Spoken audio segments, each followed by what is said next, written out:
स्वामी सर्वांना श्री स्वामी समर्थ। आज श्रावण सोमवार, सर्वांना श्रावण सोमवारच्या खूप खूप शुभेच्छा। चला, व्हिडिओ सुरू होण्यापूर्वी आज श्रावण सोमवार ओम नमः शिवाय कमेंटमध्ये लिहिल्याशिवाय जायचं नाहीये। तर आज तुम्हाला खूप सुंदर असा उपाय सांगणार आहे। बघा, आपण खूप अडचणीतनं जात असतो, त्यातल्या त्यात कर्जमुक्ती आपल्याला हवी असते की खूप कर्ज झालंय, अंगावर अडचणी आलेल्या आहेत आणि त्यामुळे पैसा काय हाताला लागत नाही, म्हणजे पैशाला पैसा लागत नाहीये। कारण आपण जे काही कर्ज घेतलेले आहे किंवा आपल्याला कोणाचे जे पैसे द्यायचे आहेत ते पैसे आपल्यापर्यंत येतच नाहीये आणि आपल्याला ते फेडण्यासाठी योग्य मार्गही मिळत नाहीये। तर बघा, श्रावण सोमवार असतात ते खूप महत्त्वाचे असतात।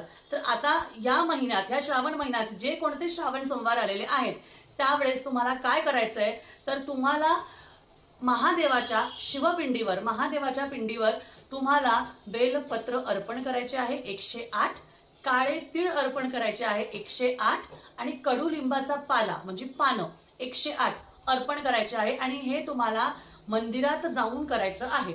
आणि 108 अर्पण करताना तुम्हाला दरवेळेस ओम ऋणमुक्तेश्वराय नमः, ओम ऋणमुक्तेश्वराय नमः या मंत्राचा जप करायचा आहे। म्हणजे 108 वेळा तुम्ही जेव्हा करणार तेव्हा एकाच वेळेस कडुलिंबाचा पाला, बेलपान आणि तीळ एका वेळेस तिन्ही एकत्र अर्पण करायचं आहे आणि ओम ऋणमुक्तेश्वराय नमः या मंत्राचा जप करायचा आहे। नक्कीच हे सर्व श्रावण सोमवारी करा।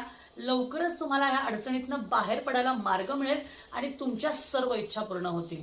तर ही सेवा खूप प्रभावी आहे, 100% सगळ्यांनी करावी। श्री स्वामी समर्थ।